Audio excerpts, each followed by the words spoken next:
One day, Jesus and his friends, whom he called disciples, went through a field on the Sabbath. The Sabbath is the weekly Jewish holiday, and people are not supposed to work on that day. Instead, they would gather, celebrate, and listen to the writings of the Holy Scriptures. Some of the religious leaders saw that the disciples were taking some corn from the field to eat, as they were hungry.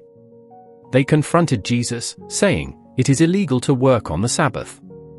How, then, can your disciples harvest crops today?" Do you remember the old story of our former King David? Before he became king, he was in a bad situation and had to hide inside a house that belonged to God. And as he was inside that house, which he was not supposed to be in because it was a holy place, he did even worse. He and his companions were hungry and ate the bread that was offered to God and was not allowed to be eaten either. Was God angry with them? Did he punish or even confront them for doing so? No. Jesus concluded, God made the Sabbath for people to celebrate and be happy about their free day, not to make life more difficult for them. One day, Jesus went up on a hill to talk to God for a while. When he returned, he chose 12 of his friends and called them apostles, which was a term used for important ambassadors. The men he chose were Simon Peter, his brother Andrew, James and his brother John, Philip and Nathanael, Thomas, Matthew the tax collector, James, Thaddeus, Simon the rebel, and Judas Iscariot. This is what Jesus told the people in a well-known sermon he gave on a mountain. Happy are the poor, for they will inherit the kingdom of heaven. Happy are the ones who mourn, because God will comfort them. Happy are the patient, for they will own the earth. Happy are those who long for justice, for their longing will be satisfied. Happy are the merciful, for they will be forgiven.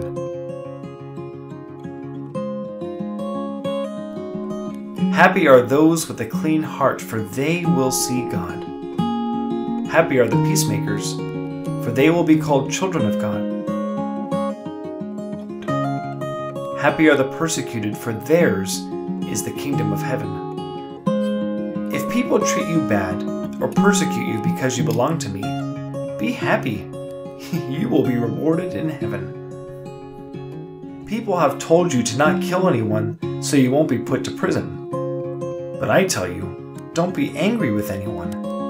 If you mock someone, you'll be judged by God.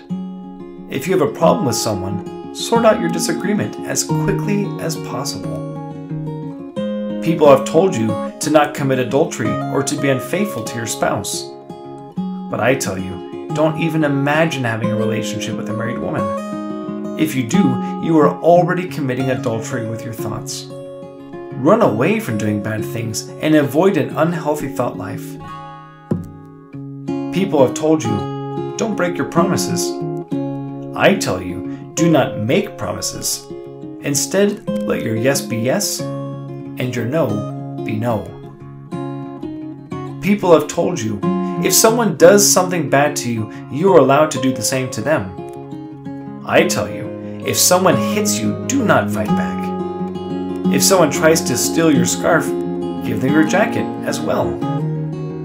If someone wants you to go with them for 1 mile, go with them for 2 miles. Give to everyone who asks of you. People have told you, love your friends and hate your enemies.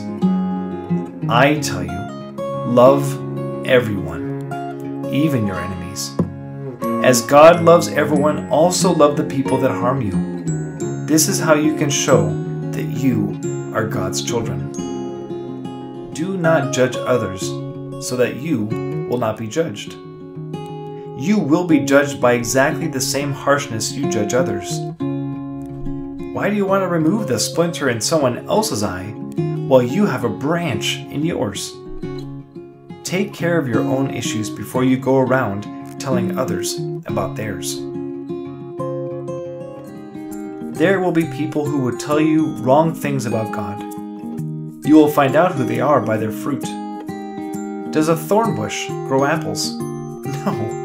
A good tree can't grow bad fruit, and a bad tree can't grow good fruit. It is the same with bad people. Do not listen to them. These are Sam and Henry. They both want to build a house. Sam considers first where to build his house and chooses rock as a foundation. Henry starts to build on sandy ground.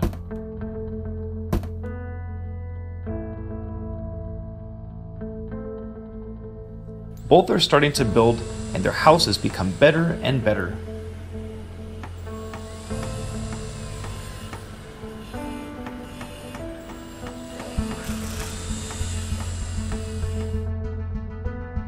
Yeah! After they have finished, they both move in.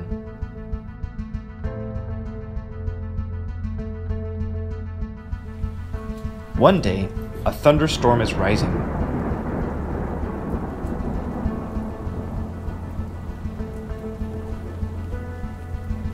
When the water reaches Sam's house, it can't do any harm to it because it is built on the rock. Henry's house can't resist the water. The sand it is built on is washed away and the house collapses.